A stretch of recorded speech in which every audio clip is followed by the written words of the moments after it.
So our next speaker is Jon Cave. Jon is a fly fishing guide and fly fishing instructor.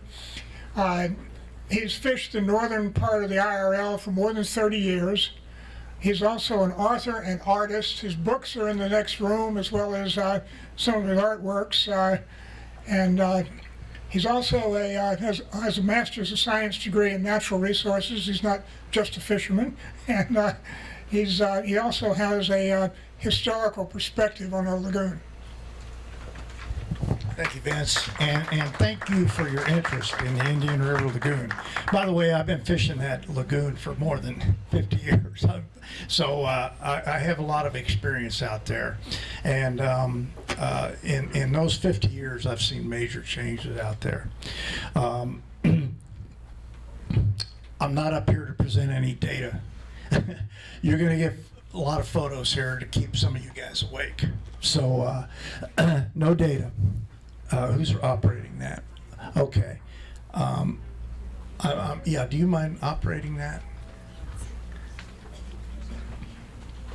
I want him to go in a proper sequence there, and I'm not going to look at him. But in looking back, I'm not really interested, or my primary concern is not the fishery, despite the fact that I've fly fished and have for many years and fly fished all over the world. My primary concern is this lagoon system. And what I've seen since I got my master's degree, I could tell, even just fishing out there, that it was, I hate to use the term doomed, but that's how I felt. I could see the runoff. I could see the quality of the water changing out there. And so, you look at paved areas that were, you got runoff coming in the lagoon, storm sewers, raw sewage. I could go on and on. But I could tell. And I had other people that were like-minded, but there weren't many of them. And it's really nobody's fault that this has happened. We all have had a hand in it. If we use that lagoon, we've actually loved it to death, in a way. Like I say, I'm not here to present any data. I'm just giving you my observations from being on the water for over 50 years. And so as a historical perspective, I'm going to go back to the time of the Ais Indians, or Native Americans, and the time they occupied the Indian River Lagoon. And what it was like, it was a bounty for them to live near that. They never ran short of food or anything. It was pristine. It was beautiful. So their whole culture was centered around that. And we could tell that by looking at where the middens and mounds are, what they ate. Then the Spanish came. And when they came here, they encountered the Ais Indians. And the Ais,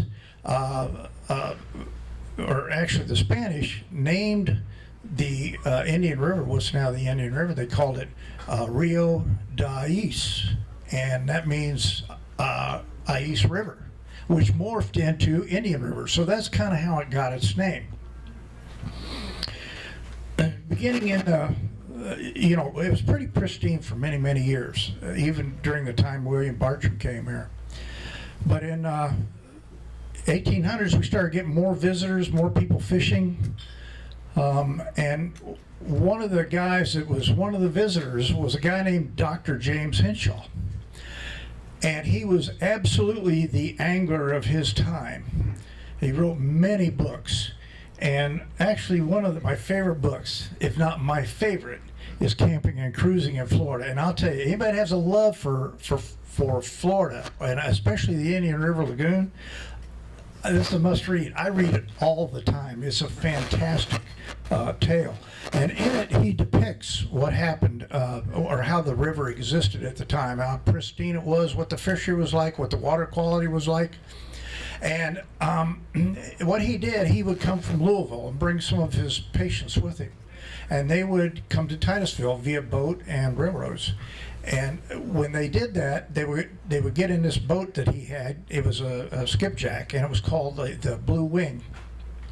And they would take this Blue Wing, and they would fish, cruise, and camp their way down through the south along the Indian River. And to listen to or to read what it was like then, it's inspiring. We're never going back there again, obviously, but you know, I think we can improve the area as it is now. When he did that, when he made that trip down there, he actually caught the first tarpon ever recorded on fly, and it was a 10-pounder. It was caught in around Rockledge. He later, even in the 1800s, you know, we think saltwater fly fishing's new. It is not. He was doing it. His clients were doing it, and before 1900 even, he was getting tarpon up to 60 pounds. That's on bamboo rods. That's on, you know, kind of crappy reels, and that's on gut. You know, they use the silkworm gut. So, like I say, it's one of my favorite books. At the beginning of the 20th century, a guy named W.H. Gregg, yeah, that's it. I never can remember the title, when, where, whatever the heck they're talking about there, but it's about fishing the east coast of Florida. I have an autographed copy. I didn't get it personally. I'm old, but I'm not that damn old. And this book contains beautiful illustrations, some in color, of the different species of fish along the east coast of Florida. And in it, he also talks about fly fishing. And he talks about the clarity of the water, where they could actually see the fish. And that was sort of the beginning, too, of more of a major commercial fishery at the time as well. But he's talking about fly fishing in there. About one area they went to, they caught more than a dozen, no, I think it was 8 different species of fish within an hour. And many days they caught 30 fish of various species. So it was quite the fishery back then.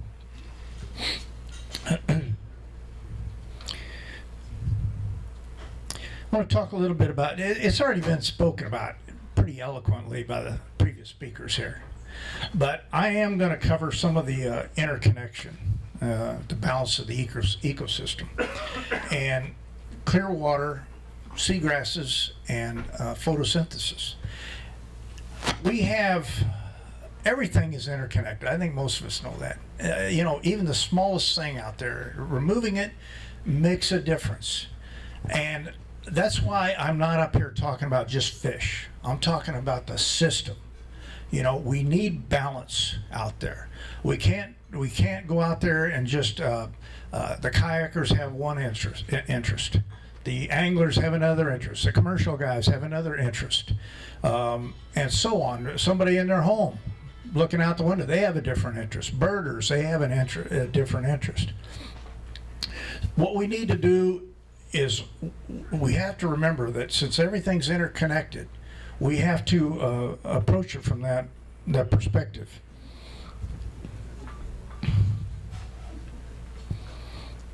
Okay. One thing about the seagrasses, you know, when we had this big algae bloom, actually I considered it catastrophic. I honestly believed that it might never come back.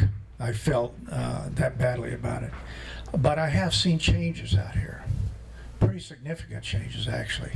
I'm still out on the water. I've seen the seagrasses start to come back. I can remember when I started seeing some, I was just amazed. I thought, wow, that's pretty good. The water clarity came back. And the only thing I can think of that's helping that is some of the things that we're trying to do to help the system out. And we need to keep that up. Now I'm going to talk a little bit about, kind of fast forwarded it from 1970 to the present time. And I've seen amazing changes out there. But it wasn't sudden. When I first started fishing here in 1970, it was beautiful. Frank Catino and I guided here at the, you know, it wasn't 1970, but by God, we were some of the earliest shallow water guys out there without question. And we were talking. We would pull kind of next to each other in a way, but at quite a distance. We'd pull along together. And the water was so clear, I could see fish approaching his boat. And I'd yell, hey, you see those? Yeah, I see them. And he would do the same to me. That's how amazing it was. And it's a shame that we now will settle, you know, that we'll settle. When that algal bloom took place, I couldn't hardly go over there. It bothered me that badly. So everybody's talked a little bit about photosynthesis, and we have to remember that if the grasses, the water's not clear, there's not going to be any photosynthesis. So then the grasses die off. When the grasses die off, they give off oxygen and they absorb carbon dioxide. And we have to keep that in mind. So it's not like, well, the seagrasses, oh, well, that's a good habitat for, fin fishes, crabs, and et cetera. But we have to remember that they do give off as a byproduct of photosynthesis, CO2 and oxygen. And one other thing, this I haven't heard mentioned here, and I saw this in some pretty bad situations. That grass holds that bottom together, and when those grasses die, the sand starts shifting in the waves. I see Bill, you shaking your head, yeah. And I have seen, especially in Mosquito Lagoon, I have seen where the spoil islands are connected now to the mainland by dry land, by sand. And it's changed things out there. Changed the bottom. I wade a lot. I spend a lot of time wading and also fish out of my skiff, Chris, which I love. But I do love wading out there. It gives me a feel. I can feel the bottom. I can feel what's happening. It keeps me in closer touch with my surroundings and makes me a better angler. But when I saw that bottom changing, it amazed me what happened. Now, for some reason, the grasses are starting to hold stuff together again. But man, I was really worried. Some of the depressions out there and stuff, they filled up with sand.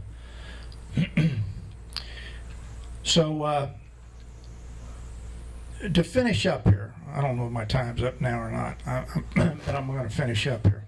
This is a collaborative issue, as I mentioned before. We are not single special interest groups here.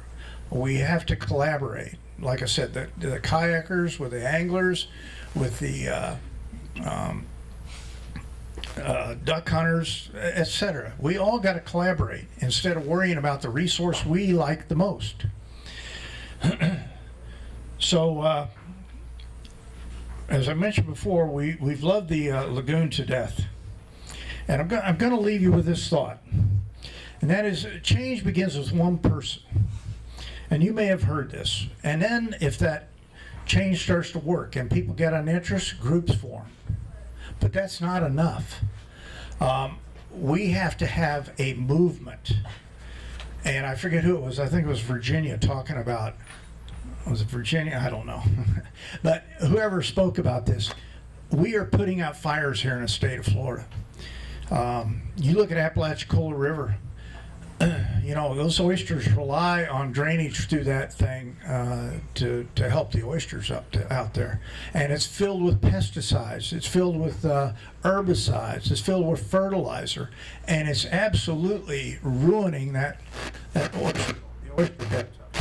You look at Lake Okeechobee, recently voted or deemed to be the most polluted lake in the United States. Lake Okeechobee. I mean, how sad is that? And then the rivers connected to Lake Okeechobee, they're coming out around Stewart and down in southwest Florida, and they're filled with herbicides, everything you can imagine. And by the way, you mentioned something, Aaron. So our redfish are drug addicts now, is that right? But going back to what I was saying, we have that issue, and that creates algal blooms out in the Gulf and in the Atlantic and areas surrounding. Then you have the Everglades. We're putting out fires. There needs to be a huge, powerful coalition, and it starts at grassroots, honestly. And you have Florida Bay, and of course we got the lagoon system that we have to deal with here. So while we all need to put this probably first, we have to be aware of what else is going on in this state, or we're going to lose everything. So let's all be a part of that change. That's it. I'd like to thank you. Okay. Give us just about 3 minutes, maybe 4, to get our speakers at this table here, and then we'll be ready for a question and